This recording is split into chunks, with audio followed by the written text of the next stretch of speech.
Hi, everybody. Welcome to the Careerist podcast, my first day in tech. I am one of your hosts, Andrew Riddle, coming at you with 20 plus years in creative and product design experience. And with me, we have. I'm Kamitha with a decade, and I'm going to leave it at that, of experience in the field. We'll take it. How are you doing this week? I'm doing good. Thank you so much for asking. I'm excited that my microphone's working. So if I sound a lot better, guys, the microphone is Sounds. connected. It sounds great. Sounds great. We kind of touched a base on this a little bit, or we kind of touched base on it a lot. I mean, AI, right? That's like the big. That's a huge thing. That's the internet all over again, really. Um, and there's a lot of really smart ways, and we were talking about how we can utilize that for Gen AI and small, I guess, Gen AI for stuff like Chicago Library or something like that. But really, on the daily, I mean, I definitely use it for just general productivity. I feel like it's a huge time saver for that. And I mean, it's kind of like using like Google as a spell checker, which I also do. But it's really helpful, right? I mean, do you find the same? Yeah, and maybe, of course there's gonna be a bias perspective on my end, right? Because of the organization that I'm a part of and that I work with. But I use AI, large language models, like the whole, if we just had to put it all in one definition, daily, of course. I mean, we use it from our GPSs to me trying to figure out what I'm gonna make for the week that involves more vegetables than what I normally cook, to me using it on a regular basis at work. I mean, I use Copilot so much, it's crazy. And I use it for reasons like just being completely transparent and honest. As a researcher in my field, I deal with a lot of different personalities, from very smart individuals to individuals that just have different language than what I do. So I use Copilot for communicating, right? Especially when it comes to emails or really formal communications. I use that to make sure that in my mind, at least, I'm communicating in a way that I feel the other party would understand best. Absolutely use it when it comes to writing. I even use it as my friend, and here's what I mean, like not on like a weirdo type of thing, but whatever that means. But as like someone who's smart with me that I could bounce ideas off of. So when someone in my organization tells me that I need to scope something, I need to scope an idea, I can use that and say, hey, you know, give me 5 things that I could scope. Tell me how that relates to this project, tell me. And and of course I just use it for fun things like, "Hey, how can I learn how to build a rocket in 10 days?" Like just silly stuff but, I use it for all of those things, but for work especially, it's been, I think I'm a better researcher, definitely on paper, Sure, sure. but And for also those as an individual because of these technologies. Oh, yeah, and for those who are not sure, I mean, we hear about, like, ChatGPT, right, and all. Can you go into a little bit about what Copilot is? Yeah, so man, okay, so I need to be super all right. This is the best that I can do. We should Google it for the actual definition, but the best that I could do off the top of my head is Copilot is a technology that assists you and rides along with you on your journey to create something. For example, because I'm an example type of person, if, I'm writing a paper, Copilot is alongside me to help me figure out what my template would be like, it helps me sort out my idea. So if I wanna write a paper about AI and how jobs will emerge from artificial intelligence, but also jobs that will, probably go away, I can put that in the Copilot, and Copilot can say, "Okay, boom, this is an example in Word, for example. Here's a template of what it will look like, and here's a methodology, and here's where you would write those things," and it just really helps. So if you're neurodivergent or you have something, it's called like blank paper syndrome, or it's I may be saying it incorrectly, but it's basically when you can't get started because you're just looking at a blank page or a blank screen, like, man, uh, I know what I want to do, but I don't know how to get started. It really helps with those type of things. So that's an example that I have. And you're talking about what I do every day. So I will take the entire podcast. So I got to be careful. You got to tell me to be quiet with this because it's really been a game changer for me. As a researcher, I'm doing these studies regularly, so I'm seeing the benefit of people in, the neurodivergent or divergence community, people with certain disabilities, individuals like me who I don't have a disability or anything, but maybe there's a language barrier that I assume I have, and so it helps me with navigating those things, and it Sure. it's a game changer. I Yeah. It's like it's been here forever, right? Like, it's really interesting and weird how technology creeps in, and then Mhm. later you're like, "How did I live without my cell phone?" You know? Oh, for sure. I mean, I think, yeah, I mean, I jumped on the ChatGPT train about 3 years ago during, I guess, their beta testing, and I was hooked. I mean, I was hooked. Like, it was, Yeah. and I mean, it was really obviously just, I mean, it was the most incredible thing I've seen since, since AOL, I guess, since dial up. It's the It 4th was industrial revolution. They say that all the time. I hear it all the time, yeah. like, this is gonna be the biggest transfer of wealth that we've ever seen, and I hear that, and maybe this is another topic that we can have. I guess it's kinda unrelated, but, like, what does that mean? Like, does that mean if I have the right idea in the right place that that I have the capability of really changing the trajectory of finances in my household? Like, I'm always really interested, of what that means, but let's stay on topic, 'cause it is the 4th industrial revolution. It's clearly helped me. I mean, I'm working at Careerist for this for partly because of these technologies that are out here, so, it's really interesting to kinda talk about later on. Oh, for sure. Yeah, and I see so I have not jumped into Copilot, which now I feel ashamed to announce that publicly, but I will. Oh, I absolutely will. I use of course, ChatGPT I use a lot. Gemini, which is previously known as Bard, and then I've been jumping into Claude quite a bit because it's getting a lot of news recently with the Amazon backing. Um, but I mean, it has a lot of power to it. But really, just like what are your top favorite things just to use AI for? I you're talking about communication, right?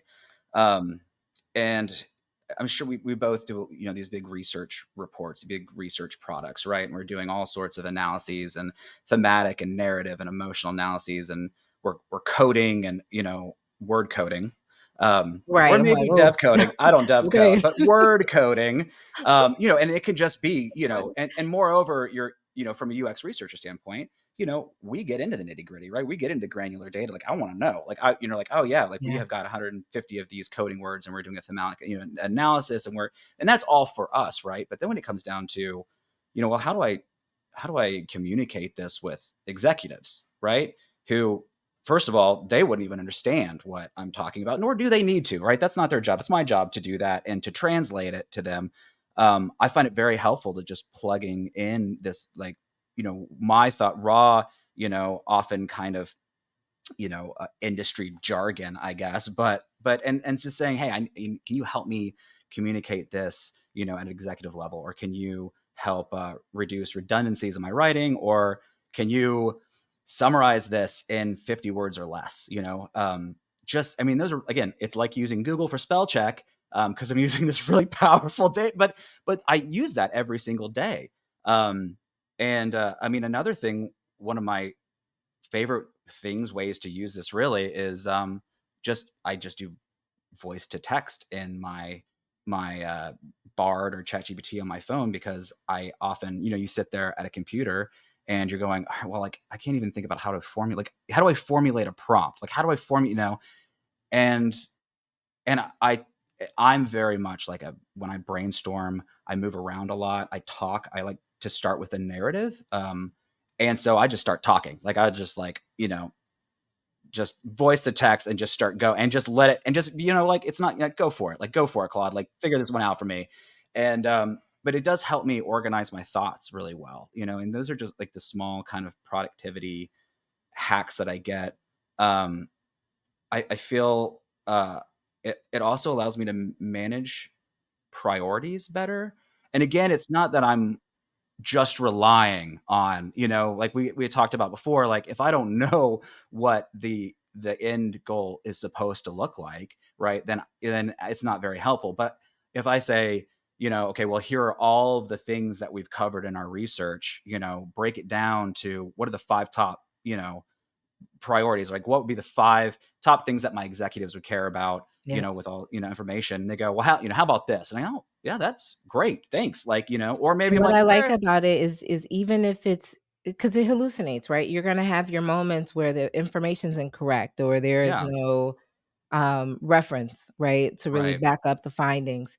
Even if it is incorrect, what I appreciate about it is that it puts me in the mindset that I need to be to think about these things, to ideally come up with solutions or come up with additional insights that would be important to the stakeholder, as well as a product that's connected to it, right? Because then you get into telemetry, and when you get into, how can you connect the dots to make your insights and all the information that you learned valuable. Um, I feel like we're in class, right? Because it's exactly what we do at Careers. I feel like we're in class, but that's exactly, I think for me, what it does. And to your point, Andrew, it just makes it a little not easier because you still have to ask appropriate questions. You have to think about the right questions to ask to get the best input. But what it does is it definitely puts you in the right mindset. So you're 30% faster because you're not sitting there, you know, slowly thinking about the different steps that it takes to ultimately get to the place that you need to be for the right thoughts, if that makes sense. It's kind of being in that room of 10 really smart people and you guys are think tanking and it's crazy stuff that comes out, but at the end of it, it's this beautiful, magnificent, fantastic idea. And I think it Oh, kind of sure. helps us with that process. Oh, absolutely. I mean, even just, um, and this is great for anybody out there, right, who's like looking for work or whatever, creating resumes, Oh my gosh, yes. and with Claude, you can put in your, you have your LinkedIn PDF profile, right? Put that in there, and then put in the job requirements and be like, help me tailor my resume to this job requirement, and Another topic in the future we should talk about. I'm like, hashtag another topic. All these well, different technologies we have for stuff like that, right? and it's huge too, right? And employer, I mean, as if they're not going through, ATS to, to automate trackings systems for ATS. I think that's what it stands for. But going through keyword searches and stuff for resumes. But now you can really pinpoint it. Write a cover letter for this, that kind of stuff. And it has that personal touch that employers often really like. But also, when I was looking for work, I can't, dozens upon dozens upon dozens a day I was plugging in for, right? And, you know, trying to tailor my 20 years of experience for this industry and that industry. And this has been it's a huge help to do that, especially for people that are getting into the job market who may need to, are worried about like holes in their work history or whatever, saying, well, I want something that's more of an objective forward resume rather than like a chronological resume. Instead of you having to figure it out and just saying, all right, well, how do I really break this down objectives? Then go plug that into a prompt, see what you can get, in different formats, and it just spits it out for you, and there you go. And then you move on to the next. It takes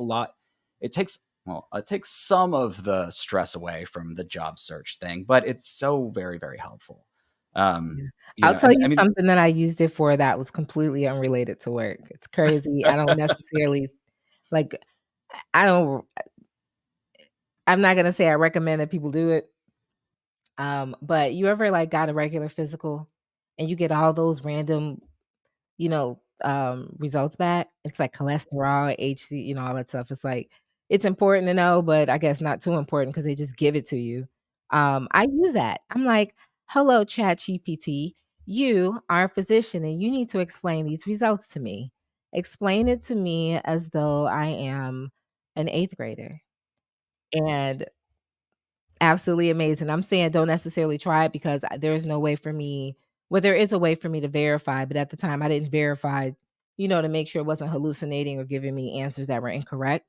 I was just pretty amazed that it was very good at communicating difficult language and medical terminology to me in a way that I understood. I thought it was oh, pretty cool. sure.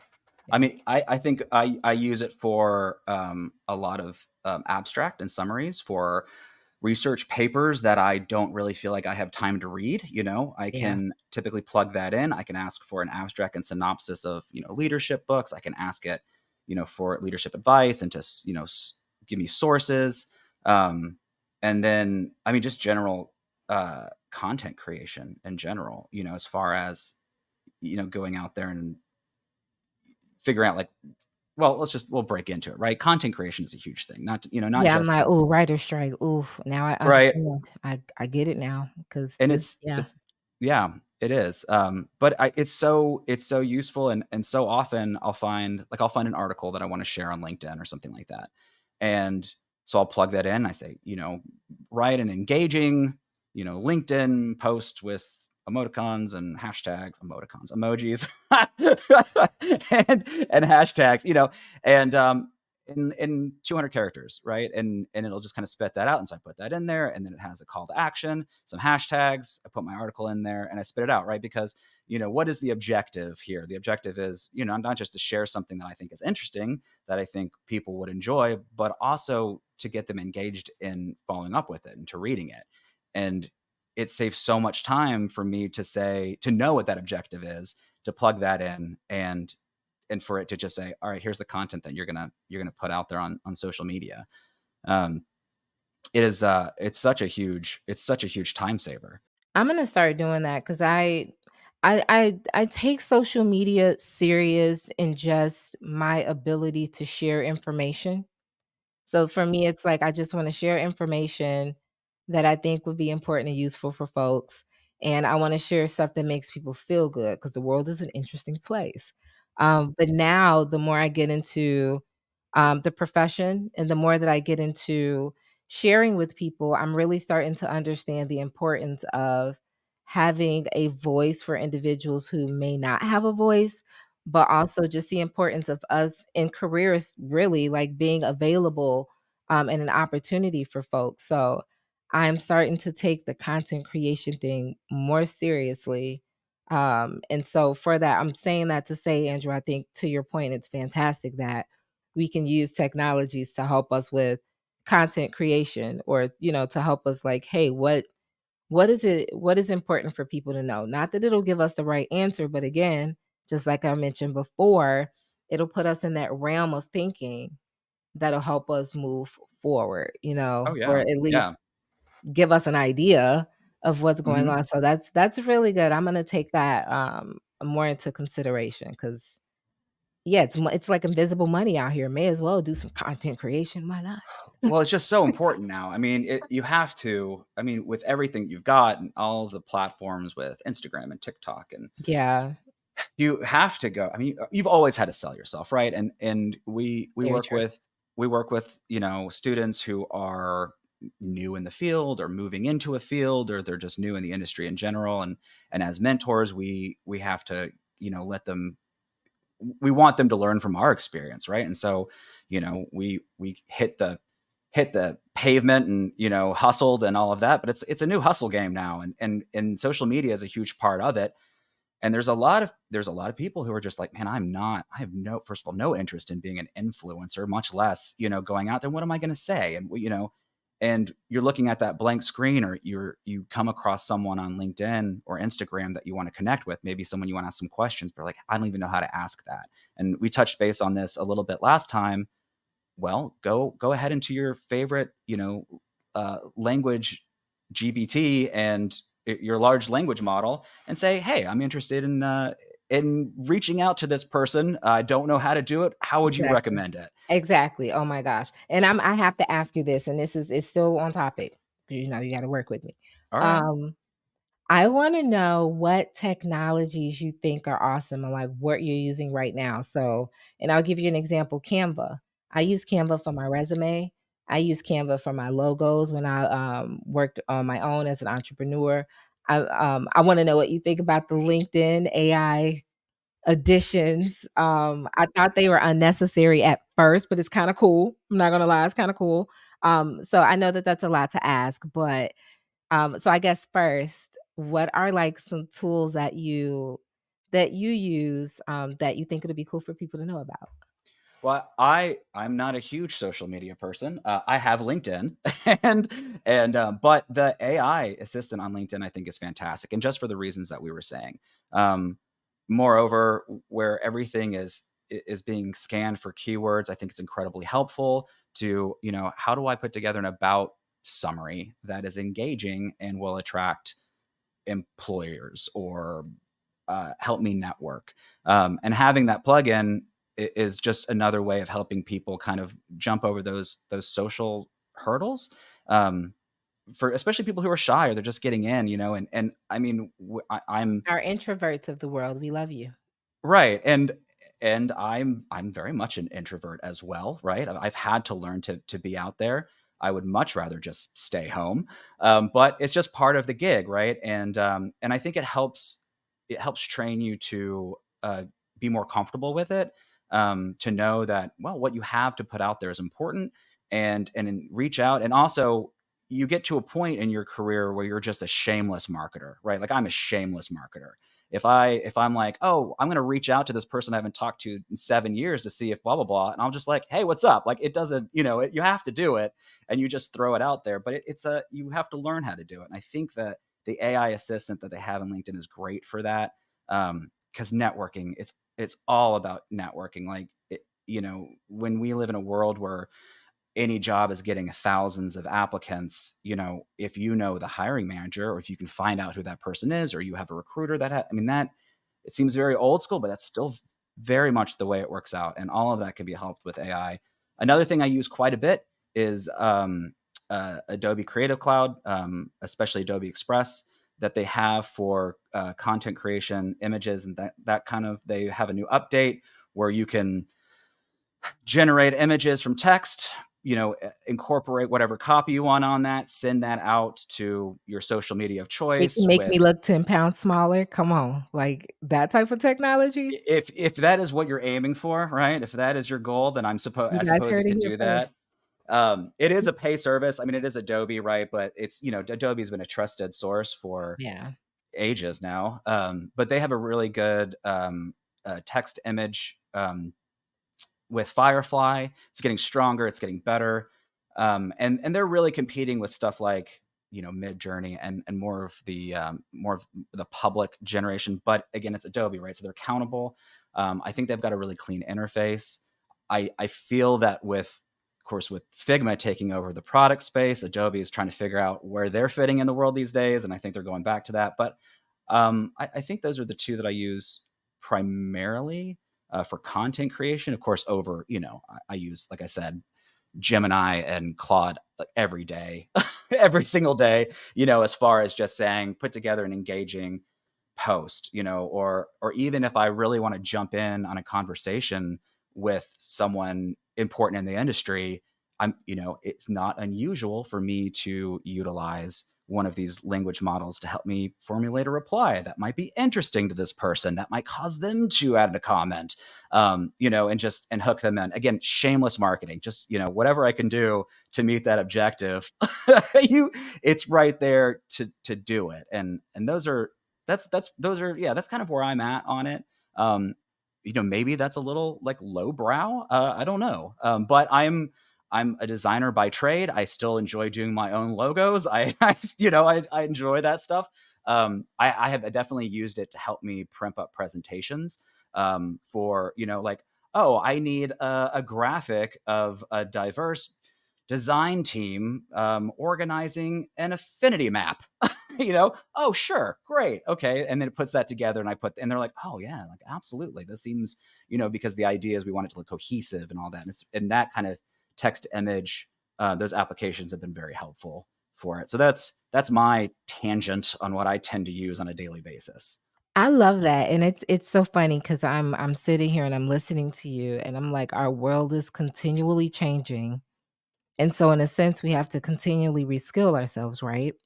But the current skill that it seems is the ability to think. Like, honestly, it's like, it's no longer about you necessarily knowing how to code, for example, because if you can ask the right questions, you can get the technology in a sense to do a lot of the work for you. Maybe not all, but a lot. And so now the new currency is the ability to pay attention, right?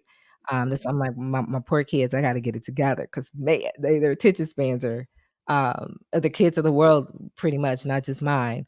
But the ability to pay attention and the ability to ask the right question. If you can ask the right question, the technology, it remembers everything. It's like a human that never forgets. Mhm. That's a very Yeah. powerful thing, right? And has access to information from all across the world. So, Right, I think right. that's the new currency, and if folks can figure that out or figure out how it works for them or capitalize on that, sky's the limit, AKA Absolutely. problem solver, right? Right, So, right. yeah. And not just capping content, but fueling others to generate. Yeah, asking questions, right? Being inquisitive. Um, on the learning aspect of that, we talked about this previously. I did use Claude recently to write a 2,000 word children's story based on the art of war. And it was really fascinating. It was really interesting. I did one round through it, but it broke down. Of course, the art of war is a big leadership book for those who are not familiar with it. It's about kind of strategies of dealing with, we'll just say And it's a very competitors. big book. I wanna look over so bad because I have that book in my bookshelf. It's Virtual yeah, right? I Housewives, mean, Andrew, that oh it's my gosh, you have to I feel look. like if you're going to have an appropriate Zoom bookshelf, in your camera, you should actually have Art of War Yeah, on there, or at least yeah. Emperor Bunny's Art of War, which is what I put together, or I didn't put it together. Claude put together, and so I just took that right, and I was like, oh, write a children's book or a children's version using the main highlights and learning points from the Art of War. I said 2,000 words, generated that, plugged that into like a video generator, and just put little clips together. And it was cute. It was How great is that? for a young elementary school kid, it was cute. There was pictures of bunnies on there, and they were talking about how they were getting together, and how they didn't have to use violence against their foes, but they could outsmart them, and through strategy they could take the upper hand. But it was just super quick. It took a moment, right? And I was like, oh, this is great. Like I encourage everybody to experiment on, if you have young children or perhaps a niece or nephew, experiment with them. Put in your favorite leadership book at their reading level and just see what it spits out. See if it really, if it engages them. I think it could be a really good way of we talked about scalable narratives, scalable education. I think that would be a really interesting way to go. So I tried it. I love I've that. Like yet How to to, Win Friends and Influence People, kids right. version. Exactly. I also did Machiavelli's The Prince. It got a little darker, but still a really interesting read. That's amazing. What a great idea. Yeah. So What a if great anyone's idea. looking, it was fun. I recommend people just to run with it. I'm really curious to know if anyone does do this, and ends up moving it into like a video generator or any other AI, or just kind of shares like a synop. I would love to see and read and hear what people are putting together with this idea of just take your complicated leadership book, or you know whatever UX for dummies, whatever it is, whatever you want to just run through there and generate it for like a third How grade reading awesome. level. You got me smiling so hard on that. What a great idea. Like, you can make your kids authors, Yes, yeah. Or you could right? just make your kids books. If they have a question, if you're watching something, and they're like, well, what is ontology? And you're like, well, let's see if we can't take a little break, break out of that and throw it into, a language model, break it down to a third grade level and see what we get from it, and just next thing you know, you might have an answer for them. So it does help, not just content creation, but again, it does help us to communicate, especially, difficult ideas, or complex, in like a Feynman kind of way, complex ideas into the most simplest terms. I wonder what I would think about if I saw that in someone's portfolio, because our world is different now, right? So what if someone put, you know and I'm just talking, right? Just an idea. What if someone put that as a portfolio case though, like, I used prompt engineering to create a children's book, um, that I also illustrated using Midjourney or Dolly, and it just shows the ability for them to be able to use the technology. Not I just wonder, like, isn't that a great question for hiring managers? And because I do a little bit of that where I at least, kind of went through the interviews to cipher who goes to the next level type of thing, and I've never seen anything like that. I would not saying anybody should do it because I don't know, but isn't that a good question? Like, we have all these new technologies that people being able to use them also need to be displayed, and what a great way to I be think able it's to display that. I thought it was a great idea. But it's transitive, right? So, like what could what could a fourth grader learn from the 22 immutable laws of branding? That kind of thing.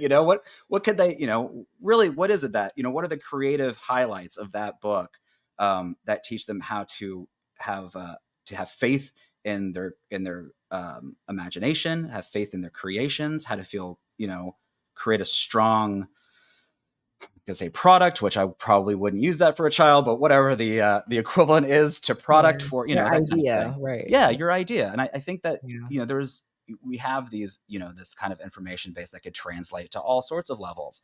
And then yeah, so we're gonna throw that out there. If anybody comes up with that, just if anyone has ideas, I'd love to see that. And then Yeah. meanwhile, we're gonna put together a side business and start our own publishing company,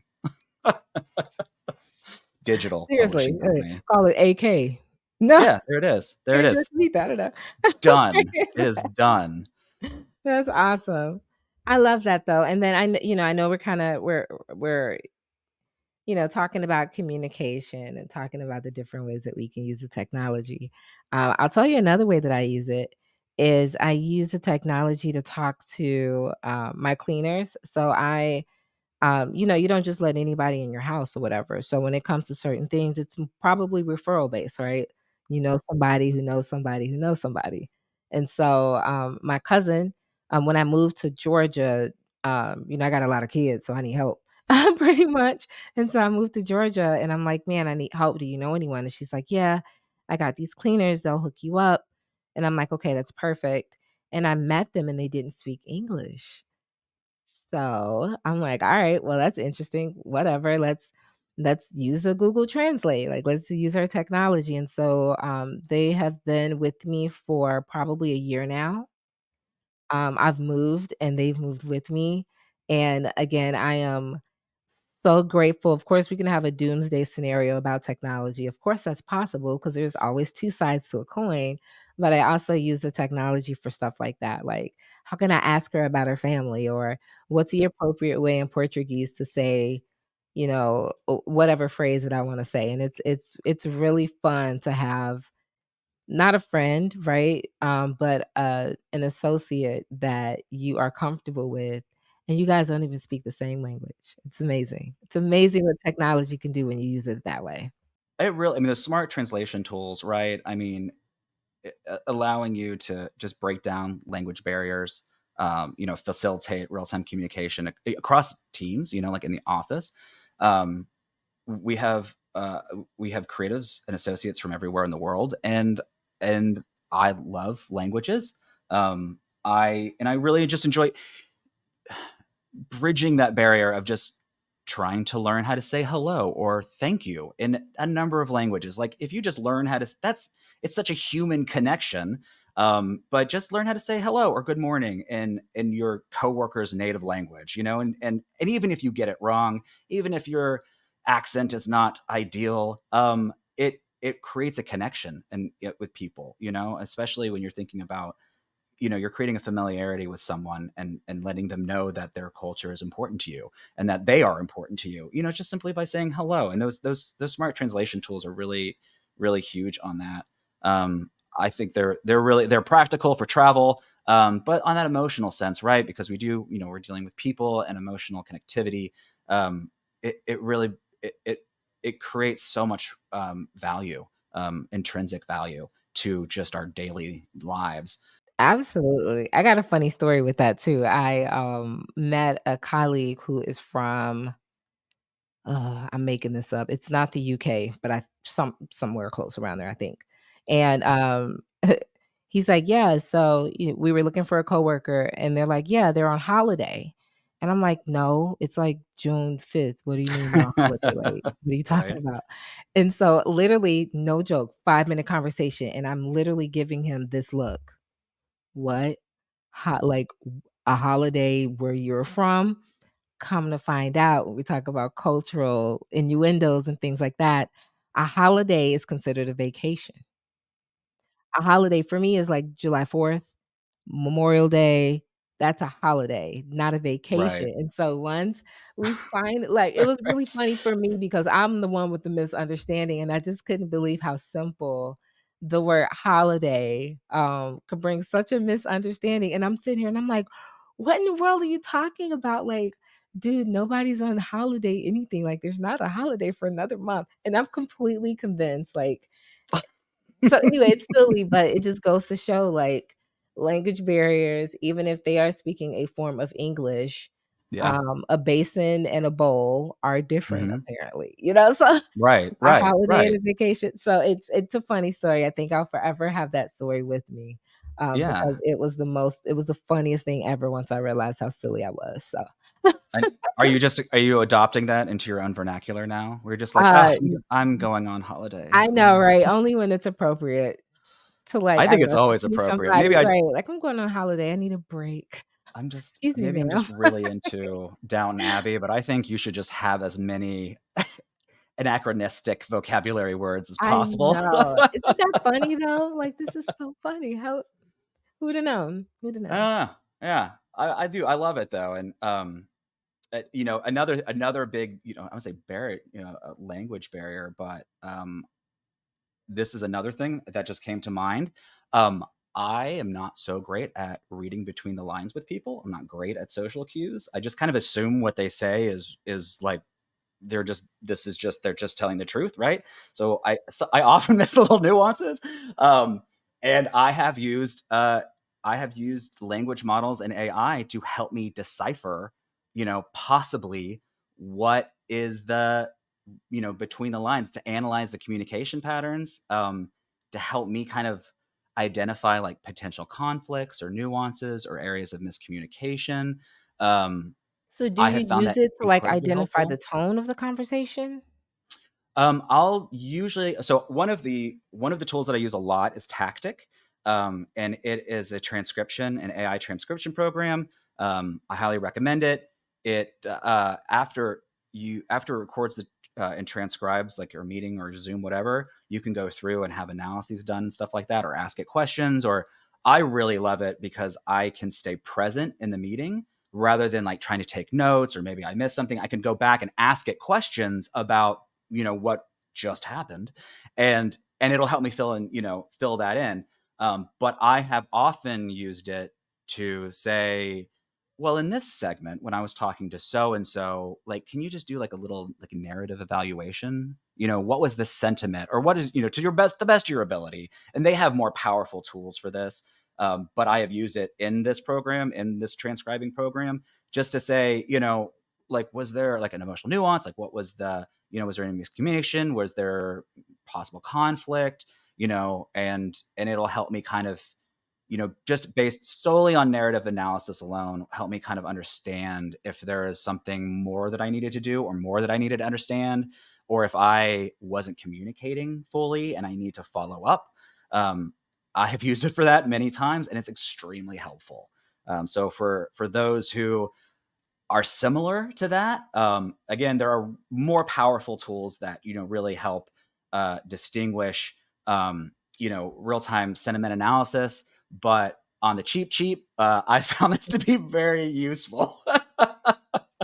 And also Absolutely. it helps me go through and say, okay, well, what should I follow up with, that may have been, a little ambiguous. What should I follow up with my team on that maybe I could give more direction on, and it'll kind of spit out some answers based on that transcription. It's incredibly useful. Um, yeah, what I'm big time saying.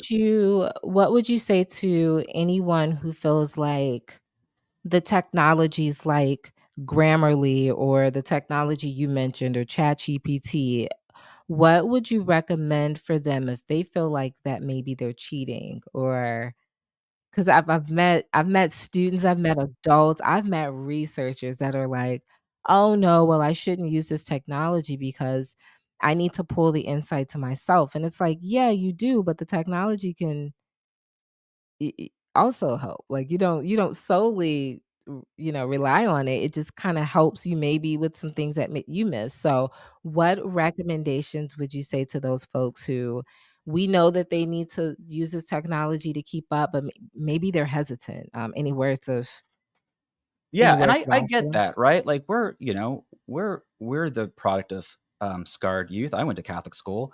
Um, I I would say I would tell them what my mom would tell me. What she told me is, use your resources. And it is a resource, right? It's not cheating, it's using your resources. And the long answer of that is, um, understand what your objective is, right? If your objective is to hand off a insights report that is in a language that executives will understand and they can digest in under 90 seconds, then that's your goal, right? If you and how you get there is up to you. But that's your goal. That's your objective. Now you need to meet your objective in order to be successful. And that's what you use to get it. Like if your objective is, okay, well, I need to I need to learn about whatever, even that. But like, if you're really trying, oncology? right, ontology, go Oncology. ahead. Yeah, so go ahead and just, plug in like, what is ontology? Or explain ontology or use these an analogy of whatever. Say you really love cooking or whatever craft you do. Can you explain ontology with, culinary vocabulary or something like that to help you understand things?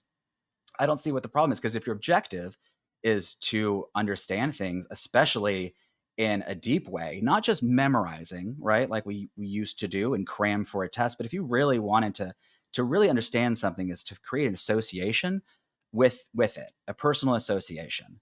And that really is what creates a core of understanding. Then if that's your objective, then meet your objective.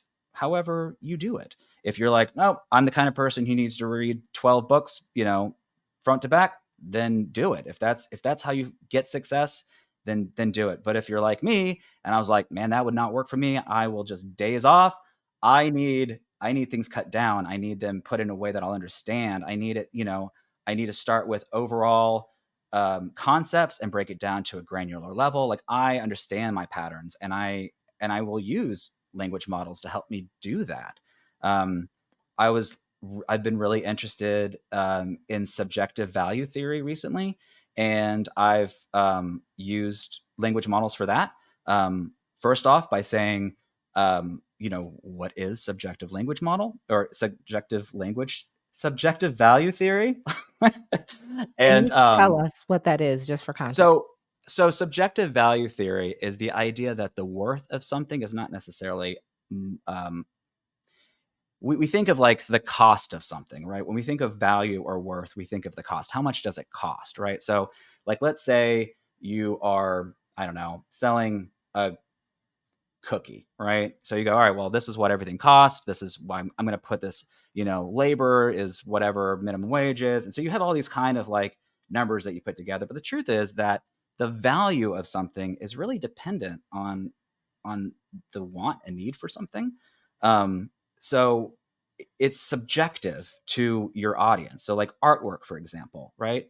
Well, maybe it takes you, people say, okay, well, it takes you this amount of money, the cost of the materials, but the value is is in, let's say intrinsic, but the value is subjective. So if in the eyes of the beholder that painting is worth $12,000 and that's what they pay for it, well, then that's the value of that painting.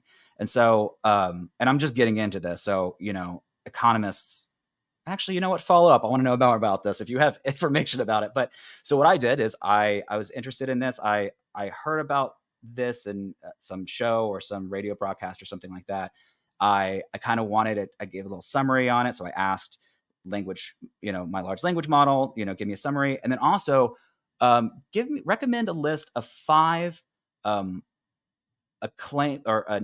acclaimed books about subjective value theory, that are like acclaimed by notable economists, right? So it gave me those. And then I asked it to give me a summary, an abstract, and concept overviews for each book. And and so it just gives me this kind of like digestible step by step so I can kind of start from very simple terms and then figure out where I want to go with it. Um, but that's how it's a relatively complex idea. I don't really have a huge grasp on it, but it interested me. And that's how I use, large language models to help me learn and to help me, say, okay, well, if they spit it out and it's in economist terms, I'm not an economist.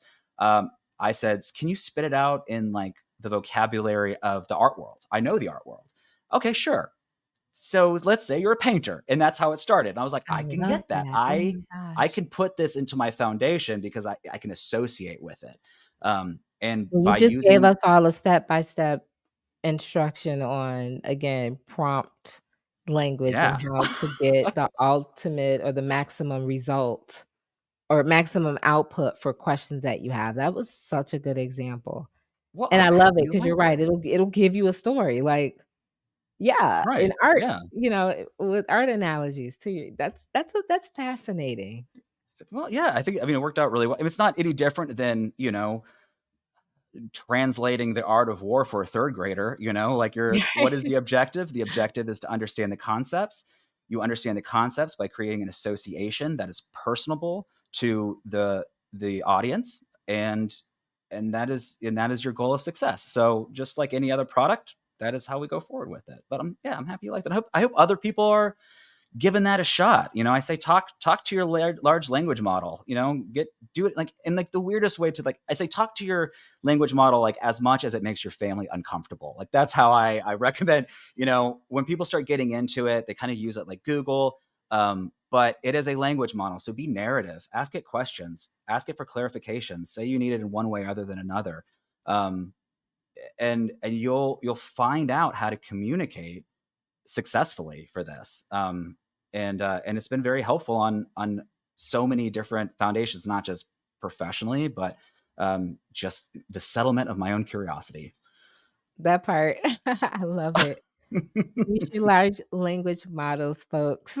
That's it. And collect them. I have them. Yeah, I use three primarily, but Copilot. I'm jumping on Copilot as soon as this is over. I'm very interested in Yeah, there's digging even into a that. Bing, you can go to your Play Store or App Store, Bing, Hmm. go right on there and do anything like, "Hey, I wanna travel somewhere for the weekend that's within 5 miles of Atlanta, Georgia." Oh yeah, yeah. I wanna spend no more than $500, like, it's amazing. I think another good topic that we could have in the future, maybe not the immediate future, and this is it's important to me, is the climate outcome of all of this. Like, no one talks Mm. about the electricity that we're using, Yeah, the uh, footprint. the water that we're using Hmm. to cool these large language model, systems, and one day we should definitely discuss it. We have to talk about it because we live on this beautiful green earth, and somebody out here, one of these designers or researchers or whoever's listening, has a solution, and maybe they can hear a podcast about it, and that will put them in the realm of where they need to think about these things because it's something to talk about in the That's future, so so, it's yeah. so true, and we get excited about all of the things that AI is going to bring to us in the future, but we don't talk about the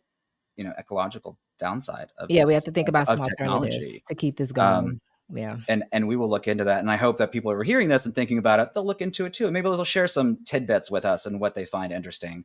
Yeah, that is a very interesting subject and 'Cause I'm something like, "Man, that can we use dirty water? Because if we have to use clean water and then humans have to drink water too, man, look, we better start thinking about this stuff." Like, right? right? Like, but anyway, Yeah, I um, mean, we're Earth-wise, not going in the great direction. Like, it's like we learned nothing from Fern Gully. Like, what where did we didn't go right, ChatGPT, but help us, right, it help us is come and up with it's some other solutions, man. and it could, right? You were talking about we I called it Earth 2, but perhaps you're right. Perhaps, these giant AI models will help us figure out how do we handle this responsibly as humans of this earth, as mammals of this earth. We can't just leave a fiery footprint with everything that we do. We're not going to be able to enjoy it for long. So, yeah, I think that's a really great point, and I would love to see, and I'll definitely look into it. But I would love to see what's out there about who is doing this and who's looking into it. I'm sure there's a massive Yeah, communication about this that it's I am just crazy not once you privy get to. into it. I did some research about it last year, and I had no idea. Yeah. I mean, you start getting into supply chain, you start getting into uh, countries that are like war torn countries, and you start understanding why they are war torn and all of the cobalt and minerals that they have that we're using for all of our technologies, and it gets really, really interesting, and it's a sore thumb for many, um, but there's 2 sides to a coin, and we have to look at both. So I cannot Oh, wait to have that conversation because 'cause we're gonna have some whew. solutions, All hopefully. right. We're I just know, gonna look, cut this part, don't show this part. But yeah, yeah, I'm no, excited to it is talk fascinating. about those things, yeah. Yeah, the real ramifications of technology is a story that, we need to make sure is included in parallel with all of It the can be a excitement that good we have. story, right? We just gotta Mhm. think about it now for it to be Yeah. a more pleasant story in the future, so here's hoping. So give us some ideas, folks. Yeah, and use those, use language models to create content for your social media to ask other people about it, like, what are their thoughts? Like, I would wanna know, like, we should put that out there and, you know, do they think about it? What are their thoughts about it? How do they recommend we solve this? Are we going to be relying on AI to help us solve these things? And the answer is probably yes. Um, I would think so. Yeah, because 'cause I'm smarter because of AI, but I'm also my mind is lazier in certain areas because AI can do it for me, right? Like, I don't remember phone numbers like that anymore. Oh, I mean, I remember my childhood phone number and my childhood best friend's phone Yeah, number, and I don't even think those yeah. area codes exist anymore. Yep. Like, To-do list, it's on my phone, so I don't have to remember that. yeah, Directions, who needs a map? I have a GPS. So, it's it's an interesting thing. That's how and I love talking about this stuff because it gets my mind thinking about both right. sides, and as a researcher, I always think about both sides. Yeah. But I love to hear perspectives from other folks too, so but How don't does get me started because 'cause we'll have 5 topics in, like, 5 minutes if I keep going. right? How does AI affect cognitive atrophy? Um, Let's hello, boom. now that's a research paper. Right? Yeah, and that's really interesting to know too. I mean, not just the technology we have on our phones, which we have been used to. I mean, I hate to say it, it's like alien magic, but we're so used to it, right? We're so used to having these things. And now with AI coming in and formulating everything that we do, just daily productivity, content creation, like learning and development, language barriers, just all the stuff that we were talking to, how are we going to be responsible for ourselves to make sure that we're not cognitively atrophied? And then you How do have we learn babies these to looking at learn? it now, and they're talking about what TV and technology does from you at a young age and how it rewires your Hmm. brain. So we're talking about a whole phenomenon from the entire human spectrum, from Right. infancy on up to, you know, the end of it, we're to the hitting, end of the end of time. we're hitting the dark levels here. Yeah, we're gonna Anyway, start breaking into like paperclip theory of I've been robotics, thinking and so much it's about these things, though, like, man, this technology is amazing. But what is it taking away, right? Like, and how do we think differently to stay, um, valid and keep ourselves valuable in our ever changing world? And there are some solutions to it, and that's why this podcast exists, and so all these questions just come to mind, like, "Okay, well, what about the environment? Oh, what about old people? What about babies? What about the working class?" And then I just tell you, so It's true, it's true. I mean, it's a huge breadth. It is, it encompasses so much, and I mean, a lot of what 80% of what we talked about are just kind of like the, little usages, daily tasks, that kind of thing, but it is a huge, huge conversation, and for those like us who keep an eye on it in the news and, think about it and use it every day, and then we talk about it, and then we teach it, and then we, are creating PowerPoints for it and all the things that we do. Yeah, I mean, it is a huge, huge conversation. And I'd be really curious to know what other people's thoughts are on that. I think that you brought up some really inquisitive notions, and it's definitely things that I'm going to just dive real deep into. But yeah, yeah, I'm very interested about the ecological implications of technology with AI. Our cognitive atrophy. How what are people for child development? How is it, what are we expecting the impact of that? When they talk about children's first words being Alexa, all of those things. I think those are some really interesting, and I want to ask for anybody who's who's listening to this too, or who's watching, this or the clip on YouTube or whatever, like, what are your thoughts? Like, what are your, what are your concerns, or what are you excited about? But yeah, like, what are your overall like thoughts on this? It's a huge game changing in humanity. I mean, this is a huge human altering experience that we are all currently existing on or existing in. Yeah, how does it play a role in your life? What are your thoughts? What are your fears, and what are your hopes and dreams for it? Like, I think there's so much going on, so much to cover. And also, how are we using it to better ourselves? How are we using it to give value, to ourselves, and giving value to others? And how are we using it to just create betterment in our small circles, right? And being kind, and helping each other in our small little wars that we fight every day. I'd be really interested in hearing that. I think there's a lot of human issues involved, and social issues involved in AI. Um, so yeah, I think those are really good points. I think, yeah, we'll study up on that, and we'll come back full fledged with some real hard hitting facts. Right? I do love the content creation idea and the book idea. I think books are important. Like, books or movies are really important because it's your forever stamp. Like, you're forever stamped in technology or the archives of Google when they pull up your name because you wrote a book, or you know what I mean? I think that's really cool. Yeah, I think, well, of course, the new Google is, does AI know who you are? But I think, Right. but we'll see. Maybe we'll plug in my Art of War bunny story and see if anyone out there likes it, or if anyone is encouraged to create their own. So we can put a link out there for that, perhaps, and see if we can't entice some creativity from that source. Um, but yeah, we are out of time. But as always, Kamita, it's been an absolute pleasure. I love going on these journeys with you, and we're just kind of hitting every single corner. But there's some really good topics in here, and I do hope that people out there are intrigued, and has brought up some curiosity. And I really hope that people are sharing their ideas with us too. Like, I want to start a conversation, and Yeah. see what's on their hearts and minds about this. I gotta start checking the YouTube comments. I got to start checking that YouTube. All right, all right, Kamita. Well, it's always a pleasure. I'll talk to you next week. Until next time. All right, cheers. Bye.